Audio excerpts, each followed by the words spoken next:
今天呢是2021年了已经。今天我们要做一些2020年特斯拉3的 review， 跟大家分享一下开特斯拉1年之后到底会有什么心得。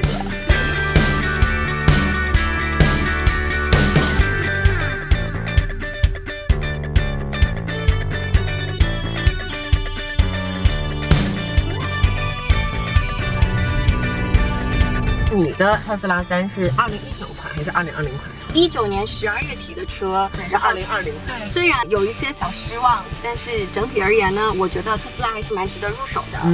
那说到这台特斯拉呢，那我们就从提车那天说起。提车那一天，我特别的 frustrated， 因为我们去到那提车的时候，发现这个车有很多问题。当时非常开心，因为就是等了有可能1个多月吧，然后终于提到了车，觉得哇，对，不用自己开车了。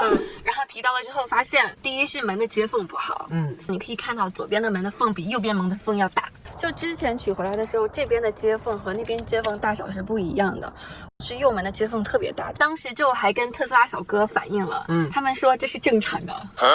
我不知道是真瞎还是装着看不见。后来又回去找了他好几次，不知道他开去哪修了一下，现在就好很多。还有一个问题就是它的车漆非常的不平整。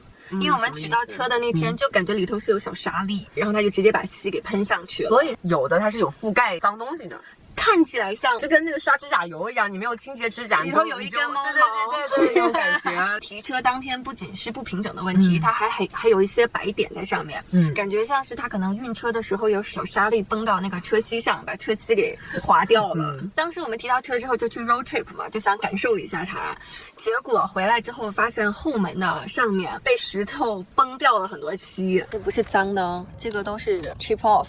那取车时候遇到第3个问题，就是发现它的风噪路噪特别大。因为买这台电车嘛，就是你想要的就是一个非常安静的驾驶环境，但是这个车就非常的吵，就是尤其你开高速的时候，你可以感觉到那个风呼呼往里灌。我们专门去 Amazon 买了那种 Tesla 专用的门缝胶条。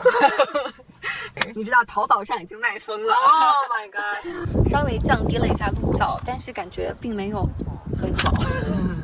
还有一个非常大的诟病就是它的后备箱，因为它的后备箱非常非常的小。因为我每次都看到它撅着屁股在那拿东西。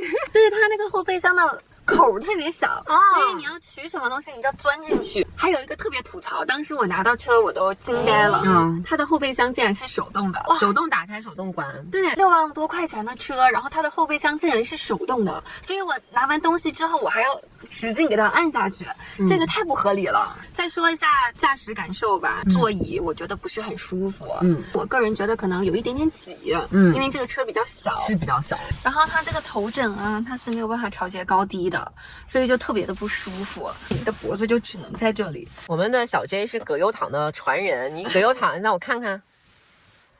开车也这样吗？哦，没有，坐副驾这样。但我开车很喜欢这样翘脚，就很不安全，大家不要学习。长途旅行的时候坐久了，你的肩颈就会特别的痛，但据说好像跑车都是这样的。但它就是也不算跑车，它也不算跑车，它也不是跑车椅。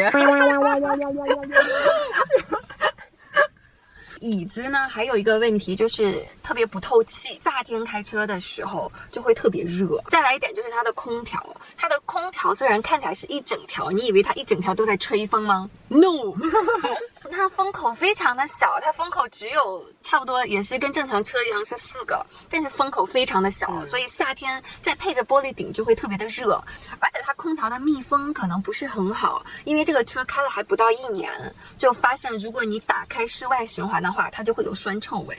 那是不是要换 filter？ 应该是要换 filter。我有去 Tesla 问过，换 filter 要150块钱。还好啦，但是还不到1年哎，它就开始有味道。他们不是应该免费换吗？就很不开心。但是它空调有优点啦，就是你可以自己来控制这个风向，往高往低一起，然后分开，就比较个性化。Tesla 3的控制面板只有1块嘛，它不像 S 和 X 一样，它是有2块，所以呢，有的时候你开车，你连看速度你都要就回一下头这样看，其实不太安全。有的时候阳光照上来的时候，这个屏幕比较容易反光，有一些角度会比较容易刺眼。洁癖或者有强迫症的人可能无法接受，它非常容易留指纹，然后有指纹在这儿呢，我就会一直拿这种。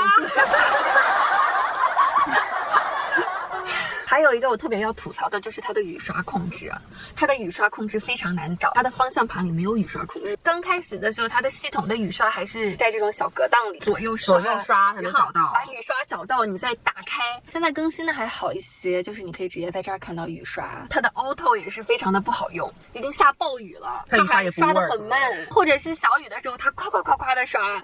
你知道为什么吗？因为特斯拉是在加州的公司，加州没有雨。然后关于中控还有一个问题，就是买到的时候它是没有无线充电的，我们就自己在那个 Amazon 上买了那种 aftermarket 的那种无线充电，然后装上了之后发现它只能充一个手机。okay. 当然如果你买了2021年的新款的话，就不用担心这个问题。再有一个2020年款的 Model 3，它还是翻盖的储蓄空间。对，这个之前的视频我们有提过，就非常不方便。我就买了那种小的隔档放进去，但是还是不方便，而且它那个颜色是 Piano Black， 非常容易留指纹。对，所以我就在某宝上买了这种贴膜，贴上了之后它就不容易留指纹。对，这块也贴了，蛮好看的哎。那2021年的 Model 3呢，已经改成了滑盖版本的，就比较方便。再有一个问题就是 Tesla 的电池，很多想买 Tesla 的人呢都在纠结自己是买 Performance 版本的呢，还是长续航版本的。是的，很多人都留言问我们。我买的这台呢是 Long Range 版本的，刚提到车的时候，它上面显示充满电大概可以跑332英里，现在开了1年了，总共跑了差不多有16000英里，它的续航能力可以感觉到明显的下降了。现在充满电呢，只能达到294英里。这是什么原因呢？电池老化吗？电池正常的耗损就是会往下走，但是我觉得我这个车掉的有点不正常，因为按特斯拉官网上显示 Model 3跟 Model Y 开8年，也就是差不多12英里的时候，按正常来讲它电池的续航力只会下降30%，但是以我这个车目前电池下降的速度而言呢，差不多开3年半就已经下降了30%，到时候呢可能会回去找特斯拉怎么处理吗？应该是8年内都是质保的。哦，那还行。再来我们就要讲特斯拉无法替代的优点，因为你知道我是一个非常不喜欢开车的人，所以特斯拉在自动驾驶这一方面我觉得真的是非常的好，这是懒人的福音。特别是在加州这个到处都是 traffic 的地方，你一直开一直刹车一直踩油门真的是非常辛苦。提到这台车之后我们去 road trip 感受了一下，基本上都让它自动驾驶，就是我这么讨厌开车的人可能开个4-5个小时我都不觉得累，挺好。以它现在自动驾驶的功能来看哈，我觉得它不是很智能，旁边可能一个车开过去，它就觉得你要撞到那个车了，然后它就会突然减速，让你 take over， 有点吓人，确实是。这希望它能做得更智能一点儿。哪一天的人工智能替代了人，那不是更惨？所以不是说不要让人工智能继续发展了吗？对呀，我觉得这样就行了。OK 了。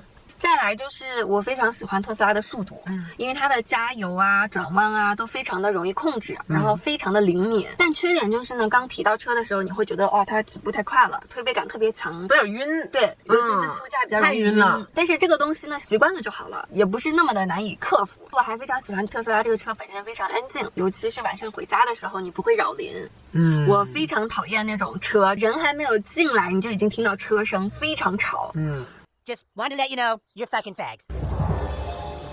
再来呢，就是特斯拉操控性非常好，就是你也试驾了一下 Model X 哈，就是你会觉得它很容易上手。是的，是的。因为我来美国的第一辆车上学的时候是个 Civic， 你就会发现每次红灯我想要走的时候，它都走不过去；想要超车的时候，它都超不过去，有一点像那种3棒子打不出热屁的老公，有感觉。那以上呢就是我对特斯拉驾驶1年之后的感受。我觉得特斯拉呢就是一台优点和缺点都非常鲜明的车。买车其实跟买鞋一样，有的鞋你看着很好看，但是你试脚你就会发现给你磨起泡。对，其实车子也一样，你要自己开，你来试驾一下，感受一下，才觉得到底适不适合我，适不适合我的家庭。我想问你，你买特斯拉的最主要的原因是什么？自动驾驶。对，这个真的是毋庸置疑，特斯拉的自动驾驶目前还没有别的品牌可以完胜它。就是它这一个优点可以盖过我刚刚所有的缺点。特别是搞科技的男性，他们就特别喜欢特斯拉。我其实能理解他们，也能理解你，就是思想会比较直接。我想要的就是这几个优点，那特斯拉有了，那就盖过其他的所有缺点。我想要的就是断舍离。对，毕竟鱼和熊掌不可兼得嘛。对，什么都给你了，你哪那么好的事儿？就是。有家庭的呢，我比较建议买 Model Y。对，喜欢速度啊，喜欢这种跑车感觉的人呢，就可以入手一个特斯拉3。而且现在新出的21年款的特斯拉3也有很多改进。对，那这个呢，我们会在下一期节目里跟大家对比老款的 Model 3和2021年款的 Model 3，它到底有什么样的升级啊？有点伤心，因为 Model 3又降价了，然后又升级了，而且关键去年因为疫情，就是你也不是要开车去，too bad。希望到2021年就赶紧结束了，大家生活都恢复正常。感谢大家的收看，那我们下期再见喽，拜拜！点赞、关注、分享、转发，我们下期再见啦，拜拜。